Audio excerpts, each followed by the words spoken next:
ঢোল মাদলৰ তালে তালে বোকাজানতো ঝুমুৰ নৃত্য প্ৰশিক্ষণত ব্যস্ত শিল্পীসকল। ঝুমুৰ বিনন্দিনী বিহুৰ পিছত ঝুমুৰ নৃত্যই লাভ কৰিব বিশ্ব দৰবাৰত আসন। সমগ্ৰ ৰাজ্যজুৰি ঝুমুৰ বিনন্দিনীৰ আকৰ্ষণীয় পৰিৱেশ।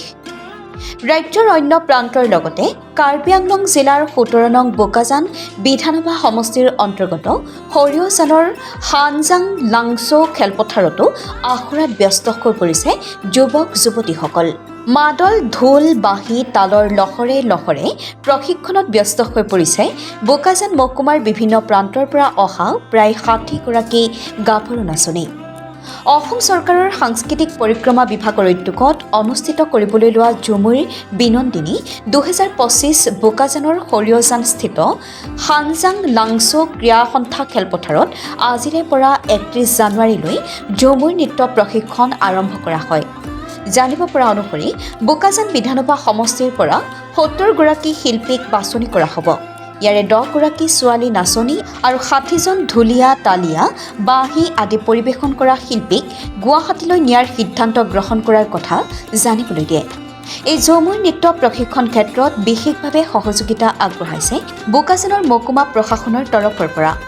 বোকাজানৰ পৰা ত্ৰিদীপ গগৈ ৰিপৰ্টাৰ লাইভ অসম। ধন্যবাদ জনাইছোঁ আৰু বিশেষভাৱে আমাৰ অসমৰ মুখ্যমন্ত্ৰী শ্ৰীযুত হেমন্ত বিশ্ব শৰ্মা ডাঙৰীয়াক ধন্যবাদ জনাইছোঁ। তেওঁৰ নেতৃত্বত যি ঝুমুৰ গোটেই বিশ্বত এতিয়া ৰেকৰ্ড কৰিব গৈ আছে ফেব্ৰুৱাৰী ২৪ তাৰিখে, আৰু এই ঝুমুৰৰ ৰেকৰ্ডৰ কাৰণে আমাৰ কাৰ্বি আংলং জিলাৰ বোকাজান মহকুমাটো বোকাজান LACটো আমাৰ প্ৰশিক্ষণ আজিৰ পৰা আৰম্ভ হৈছে আৰু এই প্ৰশিক্ষণ ৪ দিনীয়া প্ৰশিক্ষণ হ'ব আৰু আমাৰ কাৰ্বি আংলঙৰ পৰা প্ৰায় ১৫০গৰাকী শিল্পীয়ে গুৱাহাটীত হ'বলগীয়া যি ২৪ তাৰিখে তাতে প্ৰদৰ্শন কৰিব। আজি আমাৰ বোকাজান LACত দুটা জেগাত ভেনিউ লোৱা হৈছে। আমাৰ ইয়াত বোকাজানত আৰু দেওপানীত লোৱা হৈছে। আমাৰ একেবাৰে খটখটিৰ পৰা একেবাৰে দলামৰালৈকে যিমান আমাৰ বাগান আছে বা গাঁও আছে, গাঁও আৰু বাগান মিলাই সকলোৱে আহি মেলি ইয়াত পাৰ্টিচিপেট কৰিছে আৰু তেওঁলোকে গুৱাহাটীলৈ নাচিব। বিভিন্ন জিলাৰ পৰা যাব, অসমৰ বিভিন্ন জিলাৰ পৰা যাব আৰু ঠিক তেনেদৰে আমাৰ কাৰ্বি আংলং জিলাৰ পৰা আমাৰ হাওৰাঘাট, ডিফু আৰু বোকাজান LACৰ পৰা প্ৰতিনিধিবোৰ গুৱাহাটীত গৈ নাচিব।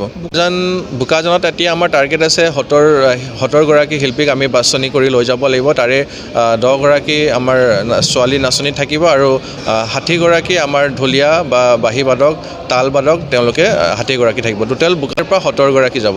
এতিয়ালৈকে আমি এডমিনিষ্ট্ৰেশ্যনৰ পৰা খুব সুন্দৰ সঁহাৰি পাই আছোঁ আৰু আমাৰ স্থানীয় যিবোৰ নেতৃত্ববৃন্দ আছে তেওঁলোকেও আমাক সঁহাৰি জনাইছে আৰু সহযোগিতা জনাইছে। আমাৰ কাৰ্বি আংলং এডমিনিষ্ট্ৰেশ্যন আৰু বোকাজান এডমিনিষ্ট্ৰেশ্যনক আমি ধন্যবাদ জনাইছোঁ।